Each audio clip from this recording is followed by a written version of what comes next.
Hai Sobat Otomotif, bertemu kembali bersama saya Raihan Motor. Baik, pada kesempatan kali ini kita akan pembongkaran Supra X125 Fi dengan kode mesin KYZ.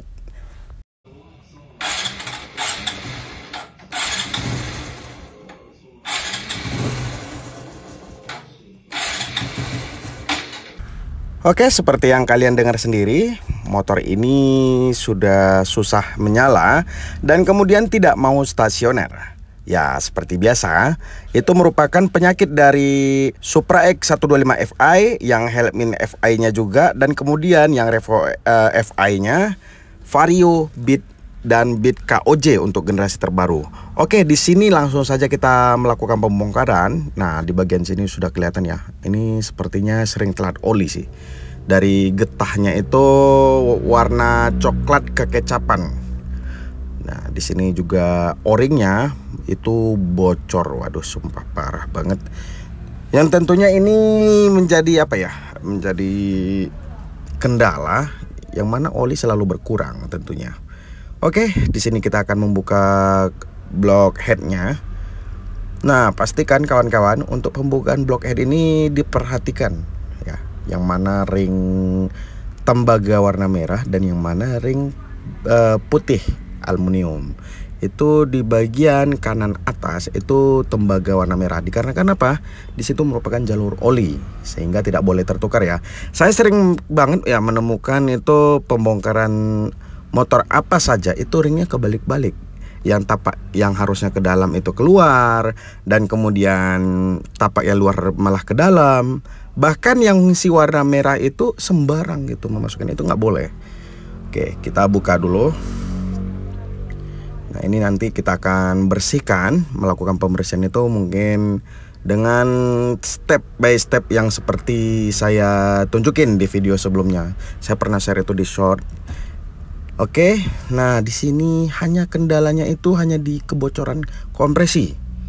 Saya pernah bilang sebelumnya, bila mana motor injeksi kalian tidak mau stasioner dan susah nyala saat mesin dingin, itu tolong diperhatikan kompresi. Ya, nah coba diperhatikan. Ini kompresinya sangat berkerak ya. Ini sisa-sisa kerak karbonnya itu melekat di dalam. Itu diakibatkan juga getah dari bahan bakar itu sendiri. Ya, mungkin kalian mengetahui sendiri ya bagaimana kualitas bahan bakar di negara kita ini. Dan kemudian satu lagi nih, penyebabnya kerak seperti ini ya. Itu jarang melakukan penggantian filter udara. Saya pernah bilang juga, saya pernah singgung itu di video sebelumnya. So, silakan kalian cek video-video saya sebelumnya. Baik, di sini bagian klep ya kelihatan banget itu keraknya tebal banget. Ini udah seperti kerak lilin ya, bukan kerak karbon lagi. Ya, ini seperti kerak lilin. Waduh.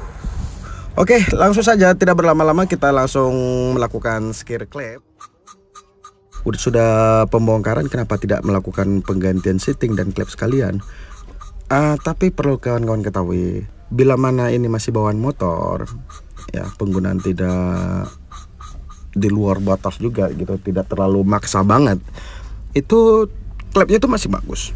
Seperti pada motor ini klepnya masih tebal banget, seating juga masih rata, kemudian bos klep juga belum goyang, sehingga kita tidak melakukan penggantian itu, melainkan kita penggantian nanti backing, o-ring, dan kemudian seal klep, itu wajar. Oke, langsung saja kita sekir ya. Perlu kawan-kawan ketahui, ini memang skirnya ini perlu kesabaran ekstra, dikarenakan klepnya ini kan sudah terbakar. Dan kemudian sifat klep itu semakin dia lebih berproses terbakar oleh pembakaran, itu semakin keras. Beda halnya dengan klep yang baru, itu lebih enak justru. Berbalik itu dengan klep yang baru. Kalau klep yang baru ini sekeras-kerasnya itu tidak terlalu keras seperti klep yang sudah terbakar ya oleh api pembakaran. Oke. Dan kemudian setelah kita melakukan skir klep pada kedua klepnya, itu kita bersihkan dulu bagian amril yang sudah kita skir tadi, dan kemudian kita akan melanjutkan ke proses finishing. tahap proses finishing ini pada skir klep itu ada dua metode. Ada yang menggunakan serbuk abu rokok, ya, debu rokok itu bisa lebih memaksimalkan skir klep. Atau bagi yang tidak perokok itu bisa menggunakan pasta autosol ataupun batu hijau kalau orang bilang. Nah, itu kalian lelehkan ke oli dan itu menjadi pasta untuk finishing. Itu bagus banget. Ya kalau bagi kalian perokok ya pakai abu rokok kalian sendiri itu lebih bagus seharusnya. Dikarenakan apa? Di situ terdapat apa ya? Serbuk halus itu partikel-partikel dari debu rokok itu dapat menyuci dari goresan-goresan tipis pada tapak bagian seating dan klep. Nah, seperti ini. Dan jangan lupa dikasih oli ya. Jadi teruntuk ini pada video ini saya juga apa ya? Pada video-video sebelumnya selalu ada bilang nih, kalau saat kerja minimal rokok dimatiin dulu. Itu tidak selalu benar ya kawan-kawan. Kadang kita memiliki kesan tersendiri dan kebiasaan tersendiri. Jadi terkait rokok menurut saya dan perbandingannya dekat dari jarak bensin dalam jumlah sedikit ya, itu tidak terlalu beresiko. Ini bukannya saya terlalu meremehkan, bukan, tapi kembali dengan bagi kawan-kawan ya, bagi yang lebih meningkatkan safety itu memang perlu sih. Tapi ya kalau pribadi saya merokok itu sambil kerja ya selagi dengan usaha sendiri, tidak bergantung sama orang, itu sebenarnya tidak masalah sih.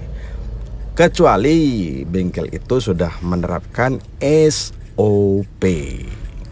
Oke, ini hasil finishing tadi menggunakan abu rokok itu udah kelihatan ya, sangat lebih mengkilap gitu, lebih maksimal ya seharusnya.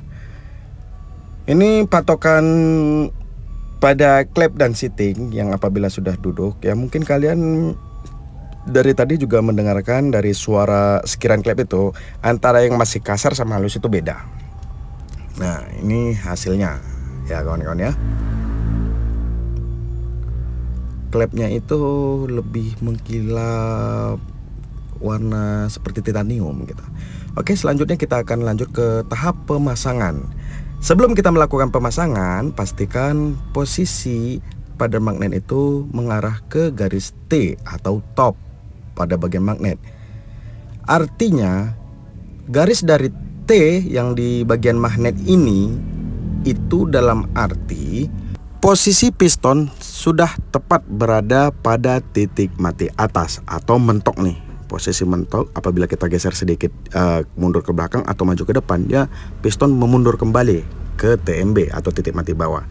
Artinya garis top pada magnet itu piston telah berada di garis TMA atau titik mati atas. Dan ini penampakan ketika setelah pemasangan rantai sentrik atau rantai temeng, atau pada wilayah tertentu mengatakan itu rantai keteng.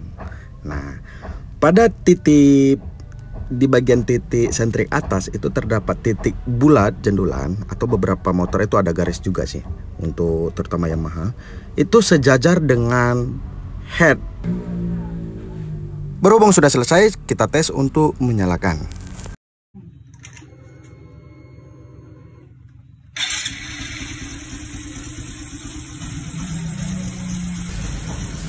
Oke, untuk lamsamnya untuk stasioner maksudnya itu udah enak ya kawan-kawan ya.